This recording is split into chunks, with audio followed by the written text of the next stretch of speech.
Forget about diabetes or obesity. Now, these drugs are being recommended for menopause. Should you use them? Hi, I'm Dr. Rahman, and welcome to Black Women's Health Podcast.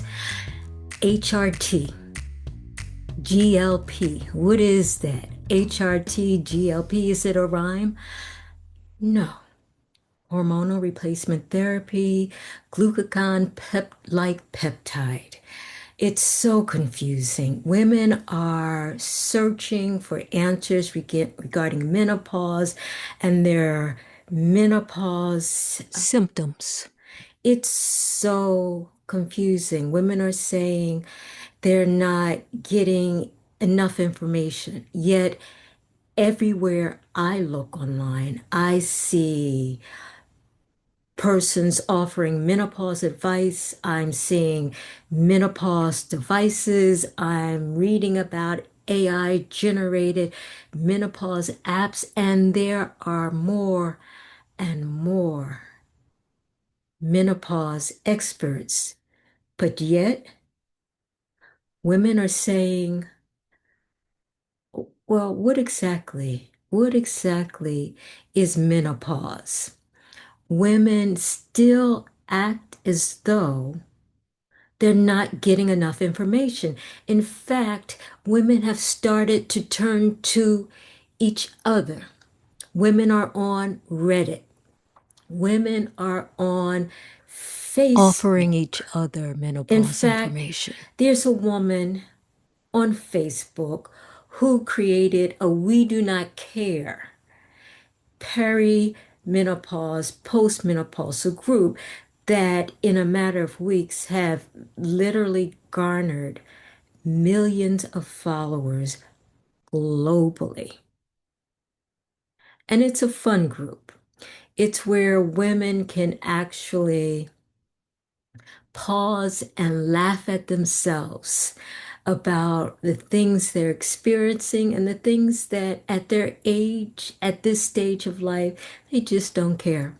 However, the founder, the creator of this menopause group, shares a story of going to her doctor, and in spite of all the numerous symptoms that she had, she was told that all her labs were normal. She said she went to her car and proceeded to cry. At the end of the podcast, I'd like to share with you what I think happened in that scenario. And so, although women are laughing about how they're feeling, they're also confused. And one of the most frightening things that I saw on Facebook was other women, other women women telling other women what dosage and how to give themselves HRT, how to give themselves hormonal replacement therapy, and how to give themselves the GLP injections for menopause. These women weren't overweight. Not These diabetic. women weren't obese. And although most people agree that the weight gain that we see in midlife is due to aging, sedentary lifestyle, and highly processed foods. That 4 to 5 pounds that has been attributed to menopause has been the justification for the use of GLPs. And GLPs have become Wonder drugs. the highly desirable medication for obesity, overweight, and now weight gain that you no Weight gain due longer to want. menopause. There are doctors who are prescribing HRTs and GLPs for menopause. And just know that there have been some preliminary studies about the use of HRTs and GLPs for menopause, not diabetes, not obesity, but those two, HRTs and GLPs for menopause. And the conclusion of those preliminary studies were we need to do more studies. So, just so you know,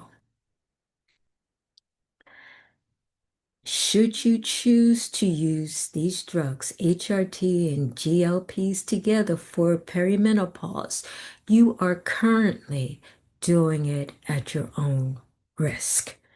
Now, back to the woman who created the We Do Not Care Menopause Facebook group. She tells the sad story of going to the doctor, getting all the tests done for her symptoms, and being told that all her labs were normal. And so she was left feeling like, I don't know what's going on. I mean, but think about it. If I tell you I have a urinary tract infection, a bladder infection, you can imagine what my symptoms might be. Burning with urination, urgency, going more often, my urine looking discolored. If I said I had the flu, or I said I think I'm having a heart attack, again, you can imagine, maybe not all, but you could imagine my symptoms. But with the perimenopause, the symptoms are so variable from woman to woman. It's hard to know what a woman might be experiencing. Why are the symptoms It's so hard to variable? say. There's one definitive thing that will tell you for sure you're in the perimenopause or you're postmenopausal. So you need to understand that the symptoms can be quite variable, and there is not a specific test to do for menopause. It's not anti-Mullerian hormone. It's not FSH. There is no definitive test. And not every symptom that you experience in your 40s is due to the perimenopause. There was recently a woman online who said that the diagnosis of her cancer was delayed because they were attributing it to menopausal symptoms. I want women to feel empowered. I want women to take control of their health and document, track your symptoms. Use the menopause rating scale. Track your symptoms. Some of them might actually be due to declining estrogen, and some of them may not. And remember, menopause has become a cash cow, a bonanza for enterprising people and enterprises. Everything you hear and see may not be good for you. So my recommendation is find a reliable source of information and stick with it. And I'm Dr. Rahman saying until the next time, be well.